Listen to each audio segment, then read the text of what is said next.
Hello crafty friends, I'm Lean from Studio Kato and I'm so happy you're joining me again today for another YouTube video.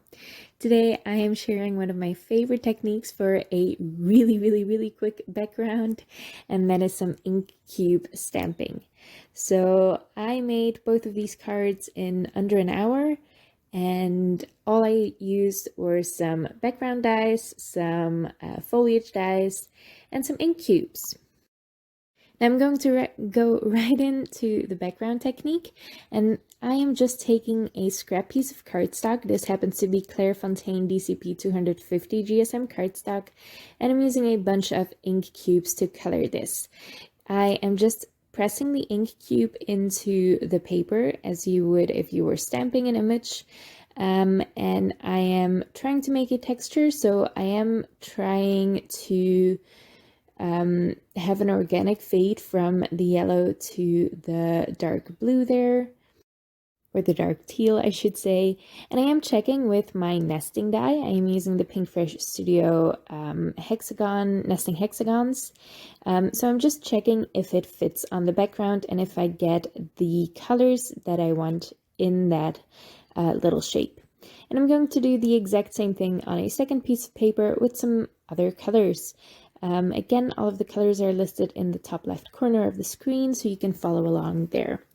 This one I'm going to cut out with a rectangle die, and I would have liked it if this piece of paper was a little bit bigger. I'm not gonna lie, I cut this a little bit too small, but it worked out in the end, so I did get the colors I wanted in my rectangle.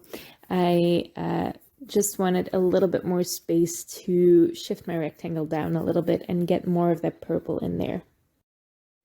Again, I am going to check with my rectangle die if it fits. You can see me doubting it a little bit there. And then I cut a mat for these pieces. So I cut a gold mat, but with the next size up of hexagons in the die set, but it was a little bit too big for my liking. So you can see that the die left an impression along the edge. Some dies do that, and I really like it because it means I can easily cut around that if I want it to be a little bit smaller. For the rectangle piece, I also cut a mat, and I just cut that out with my paper trimmer. I'm adhering these down with Nuvo Deluxe adhesive because it does well with slick surfaces, and these metallic cardstocks are a slick surface. And because they're a slick surface, I am also going to let these pieces dry under some heavy paper pads or something, so they can dry while I make the rest of my card. So that's why I'm putting these together at this stage.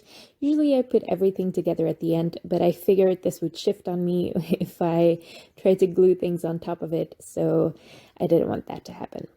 Now, I recently got this Botanical Duo die set by Gina K Designs. It's my first Gina K die set, and I really love it. I love the intricate detail of it, and I die cut both pieces in the die set 3 times out of thick white cardstock. I'm gluing those together with some liquid glue, but if you have some adhesive sheets, that would work well for these intricate dies as well. I don't buy those because I actually like gluing things like this together. And I really like that because it's liquid adhesive, I have a little bit of time to shift everything around. Now I want those small but colorful backgrounds to shine, so I am only using a some stitched cover dies to cover my card front, and I just cut those out of thick white cardstock. So I used one from A Pocket Full of Happiness and one from Pinkfresh Studio. I actually adhered those with double-sided tape because of the stitched detail. I find that it's really easy to adhere these with double-sided tape and not so much with liquid glue for some reason. The stitched detail on the back of it pops up a little bit, so the back of it is uneven, and I think that has to do with it.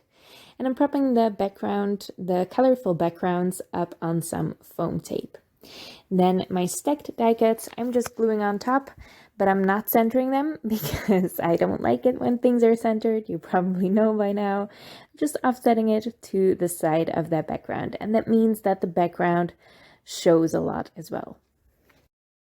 And then basically finishes up these cards. All that's left to do is adhere a sentiment. And I am using some sentiments that I prepared earlier. So these are from honeybee stems. They're from the birthday stamp set and die set. So I prepared a bunch of these all at once on one day, and then I stacked them together with a couple more layers of those die cuts. And now I'm propping them up on some foam squares as well. I am, of course, going to add some sparkle, and I really like this combination, or this these gems for this background combination, because it shifts from teal greenish to gold, so it fits perfectly with my colorful background. And then of course I had to use these Purple Dream sparkles as well. So these are both from Crafty Meraki, and they come in various different sizes, which I love because it makes it look a lot more organic when you place them on a card if you use some different size embellishments. I'm adhering these with Nuvo Deluxe Adhesive because that's a lot stronger than the Barely Art Precision Craft glue, and it deals well with slick surfaces. Now the cards are finished, but of course I'm going to make some matching envelopes, and I'm actually going to just use some colorful cardstock. And then I can use that same ink cube stamping technique on these envelopes to bring that design element into the matching envelope as well. So I just folded these with the We Are Memory Keepers 123 punch board. I'm reinforcing the score lines with a bone folder before I glue these together with Barely Art Precision Craft glue. And I'm doing both of them at once because I'm basically doing a mass producing thing, even though it's only for 2 cards. So I do every step for each card all at the same time. I am doing this ink cube stamping technique again, and I'm just using the purple inks on the purple envelope. And I'm just going from light to dark. And I'm going to do the same thing on the green envelope, but the first ink I took was a little bit too light for my liking. So I am going to definitely darken that up a little bit. And I am going for the teal inks here to darken this up because that's the colors I used on my card as well. This is one of the finished cards, and I'll show you this next one soon. And I really love how these turned out. I know I say that every video, but if I didn't love it, I wouldn't share it on the internet probably. So yeah, these are the envelopes, and I love those white die cuts. Keeps things simple and makes the background shine. And again, those backgrounds are super easy to make, and depending on which paper you use, you can get a lot of texture in there. Sometimes when you use super smooth cardstock, which you would use for ink blending, the ink fades back a little bit and you don't get as much texture in your background. So definitely check your cardstock first, but you should get a lovely effect either way. And that's it, 2 cards and 2 matching envelopes. I really like how these turned out. I hope you like it too. If you did, make sure to leave a thumbs up on this video and leave your thoughts in the comments below. I would love to read them. You can also subscribe to my channel if you want to see more of my videos, and I'll also leave a playlist of inky techniques linked on top of this video for you to check out as well. Thank you so much for watching, and I'll see you next time.